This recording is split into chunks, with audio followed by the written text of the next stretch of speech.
السلام عليكم ورحمة الله وبركاته. مرة تانية معاكم من جديد هنتعلم طريقة تركيب البرفورم. أول حاجة هنبدأ بيها في أول حاجة هنبدأ نشتغل عليها في عملية التركيب هي المشتت الخاص بينا. هنجيب المشتت، جسم المشتت زي ما حضراتكم شايفين اهوت قدامنا. هنلاحظ انه في القاعدة من تحت فيه 4 مسامير، 1 2 وفي الناحية التانية 3 4 اللي فوق ده. تمام. هنمسك المسامير دي بالراحة كده ونحاول نهويها، ما نفكهاش على الاخر. يعني هنعمل ده كده ونفك شوية صغيرين، التاني نفس الطريقة. بسم الله. طيب فكينا المسامير، هنيجي للخطوة التانية. هنجيب الكليبس بتاعتنا، الكليبسات دي معانا 2 طبعا، كل ناحية 1. هنيجي على الكليبس هنبص عليه، هنلاقي انه في حاجتين. في ناحية زي دي كده فيها بروز، وفي ناحية ما فيهاش. هنخلي الناحية اللي فيها بروز دي لتحت كده، بصة لتحت. فاهميني؟ وبشكل عام للتسهيل في موضوع انتل خلي الكيرف لجوه، يعني خلي الكيرف لجوه كده سليم، بحيث ان الفتحتين دول 1 2 هيدخلوا يمسكوا في المسامير دي. ازاي؟ كده نيجي قصاد المسامير بالظبط كده اهوت، ونبدا ان احنا ندوس بالراحه لجوه. مجرد ما ضغطنا لجوه لقينا انه الكليبس اتمسك، ونبدا نربط كده، ونربط الناحيه التانيه. نتاكد منها، نحاول نفكها ما بتتحركش. نمسك الناحيه التانيه وبنفس الطريقه. يلا معايا نفتح ده واحده واحده، نفتح الناحيه التانيه واحده واحده برضو كده، ونمسك كليبس بتاعنا. قلنا في ناحيه هنلاقي فيها بروز اهي، ده البروز اللي اقصده. اتمنى ان تكون الكاميرا موضحاه كويس. والناحيه التانيه ناحيه فيها كيرف كده نازله ما فيهاش اي بروز. الناحيه اللي فيها بروز قلنا نخليها تبص لتحت المشتت، اقصد تبقى بص على البروسيسور. ونيجي نعمل كده بالراحه، بس دخل مكانه سليم، نقوم جايين رابطين. طبعا وانت بتربط خليك احترافي، اقصد هنا ما تجيش يم القطع البلاستيك، القاعده البلاستيك. لو القاعده البلاستيك اتخربشت كتير او اتضررت، ده هيقلل بالتاكيد من كفاءه المشتت.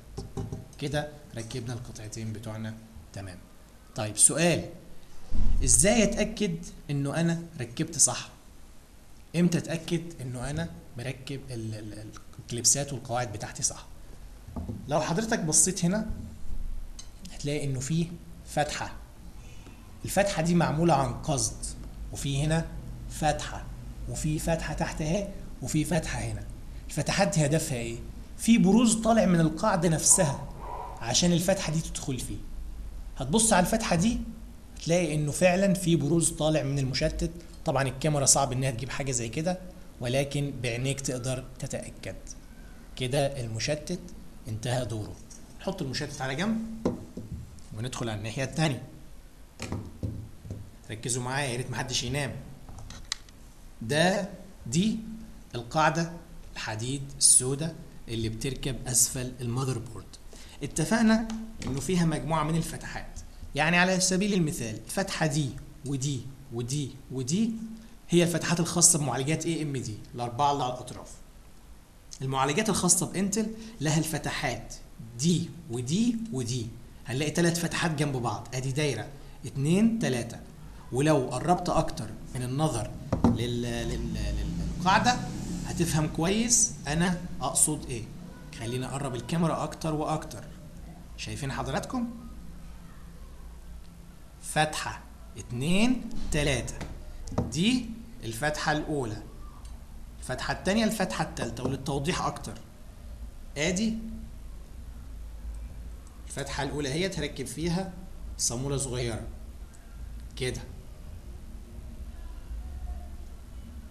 دي كده ركبت فين؟ في الفتحة الأولى. طيب هحاول أركب نفس الصامولة في الفتحة التانية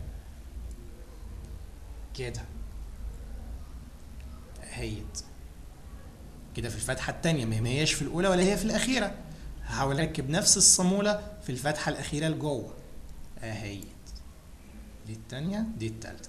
لو حاولت إنك تمسك الصامولة وتحركها كده ما بتتحركش، لأنها طالما ركبت في الفتحة بتاعتها خلاص. طيب إيه هدف الفتحة الأولى والتانية والتالتة؟ الفتحة الأولى لبره دي بتركبها وتستخدمها في حالة معالجات انتل 1366 رقم السوكت 1366 اللي هي بمعنى اصح معالجات الكور اي 7 920 930 950 او كور اي 7 980 اكس. ده انا بقول عن الحاجات المتوفره بشكل شائع يعني، اللي هي الفتحه الاولى. يعني هنعمل كده هنا. طيب الفتحه الثانيه، الفتحه دي خاصه بمعالجات انت اللي بتستخدم السوكت 1156 كور اي 5 كور اي 3 وبعض موديلات من الكور اي 7. والفتحه الاخيره تستخدمها معالجات ال جي اي 775 اللي هي عائلات الكورت ديو والكورت كواد والبنتيوم دي والبنتيوم 4 والسيلرون والبنتيوم دول كور وهكذا. تمام؟ طيب نبدا نركب الصاموله بتاعتنا بشكل سليم. انا كده بركبها غلط. عارفين ليه بركبها غلط؟ لان لو جينا هنا هنلاقي انه المكان نفسه فيه ناحيتين. ناحيه منهم اللي حضراتكم شايفينها دلوقتي ناحيه فيها بروز، بمعنى لو حبيت اجيب القطر وامشيه ما بيمشيش لان في بروز واقف قدامي اهو. لو جبت القطر الناحيه الثانيه وحاولت امشيه مش هيمشي لانه في بروز واقف قدامه. لو مسكت بايدك كده هتلاقي فيه بروز، في قطعتين حديد. طيب لو قلبناها يعني عملناها ازاي؟ خليني اقول لكم قلبناها يعني ايه. يعني مثلا عملناها كده. ايه اللي حصل هنا؟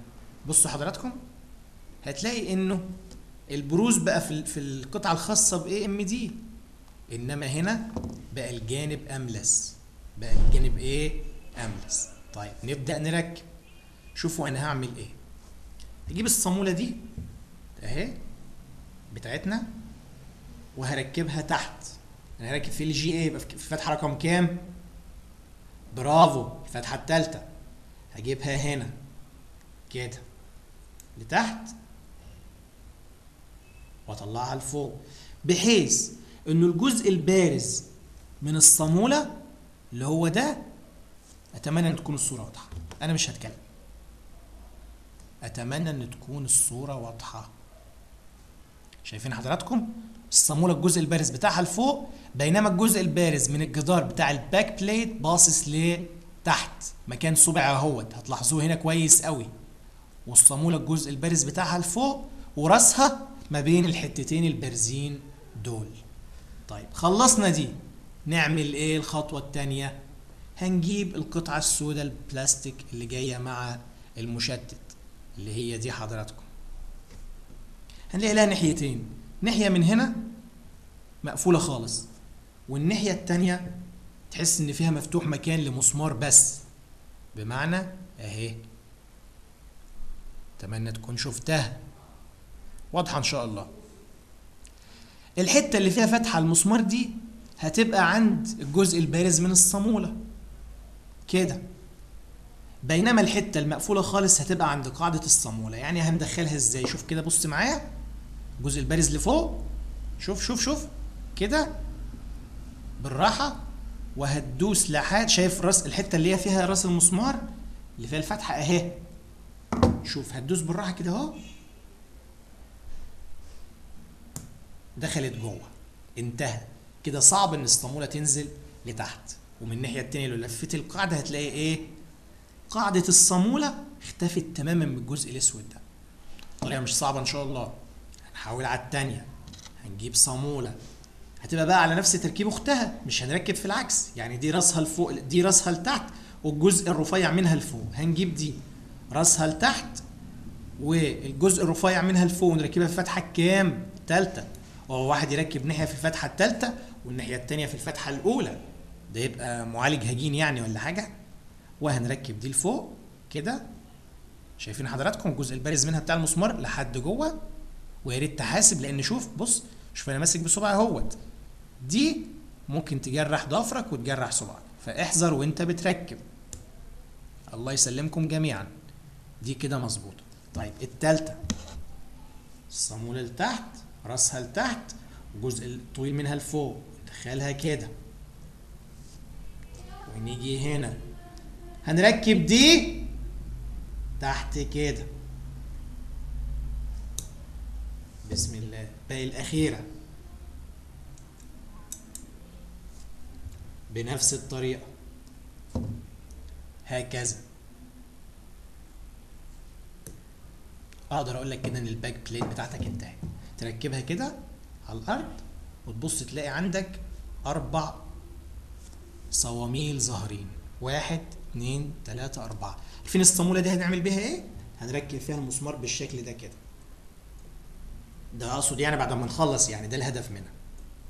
طيب